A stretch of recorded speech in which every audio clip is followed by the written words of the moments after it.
pourquoi on dit bœuf. Ça se mange les vaches.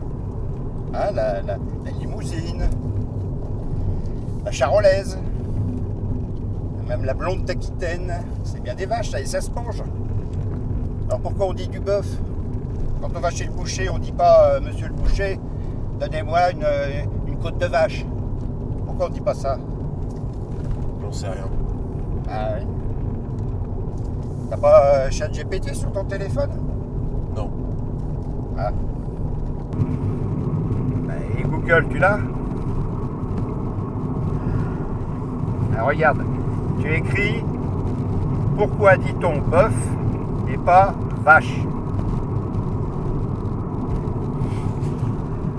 On dit bœuf et pas vache, Voilà. car le terme bœuf désigne spécifiquement un mâle castré, élevé pour sa viande, tandis que vache désigne une femelle adulte ayant déjà eu des petits. Bœuf, terme dédié à la viande, castré de façon générique à tout bovin destiné à la consommation. Excuse-moi, hein, mais t'as 30 ans d'expérience de plus que lui. Il a beau avoir plein de diplômes, ça le fait chier. Dès qu'on a un problème, c'est vers toi qu'on se tourne. Dans les réunions, c'est pareil. Enfin, ta voix, elle porte bien plus. C'est un minot, quoi. Il sort de ses études, il a le titre de commissaire divisionnaire, il se la joue, il veut s'affirmer, il veut être le chef, quoi. Et toi, tu lui fais de l'ombre. Ben oui, mais l'expérience, ça compte. Et s'il veut jouer les petits coqs, s'il veut jouer les petits chefs, ben il va attendre un petit peu. Il va attendre que je parte à la retraite et après, il fera bien ce qu'il voudra. Mais en attendant, qui sait quelle expérience? C'est moi. C'est loin, hein? Oh, ça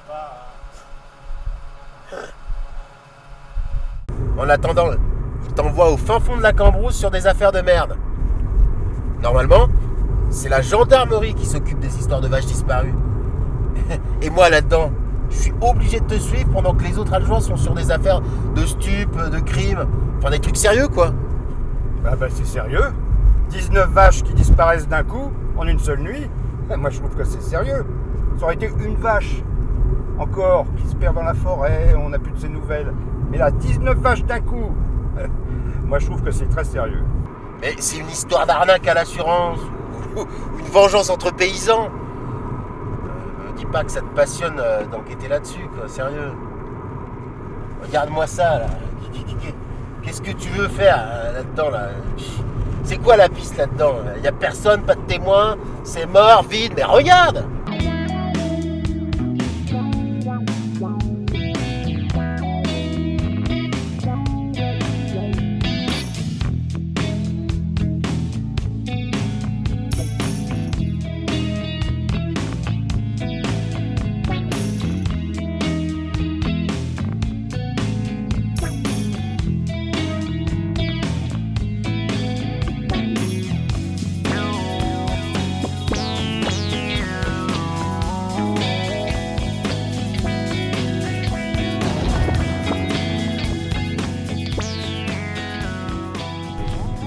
Putain, mais comment il se fout de ta gueule? Il veut te pousser à la démission, il veut que tu te barres. Tu te casses de toi-même. C'est pour ça qu'il t'envoie dans des enquêtes à Pétaouchnok, là, à 100 km de Lyon. Et toi, tu dis oui sans broncher. Mais c'est pas joli la campagne. Regarde comme c'est beau. Et puis moi, je suis bientôt à la retraite, je visite. Je pourrais trouver une petite maison là, sympa. Ouais, mais moi, je suis pas au bord de la retraite, quoi. Je suis pas obligé de me taper là toutes ces enquêtes de merde là. Sur mon CV, ça va être marqué poule, lapin, renard. Voilà, pendant que les copains là, ils s'occupent de vrais trucs, quoi. La crime, les stupes et tout ça. Ça me gonfle. Demande à être l'adjoint de Durand. De toute façon, Bérard, il s'en va. Il est muté à Paris. Puis moi, je trouverais bien quelqu'un d'autre. Tiens, la petite nouvelle là, qui vient d'arriver. Je suis sûr qu'elle serait ravie de faire des petites balades à la campagne. Et elle est mignonne en plus.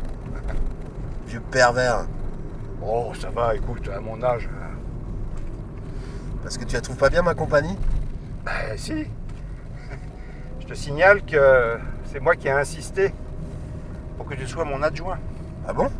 Eh oui. Et voilà, on est arrivé à la Béluse. Tu vois, c'est pas la peine d'avoir un GPS.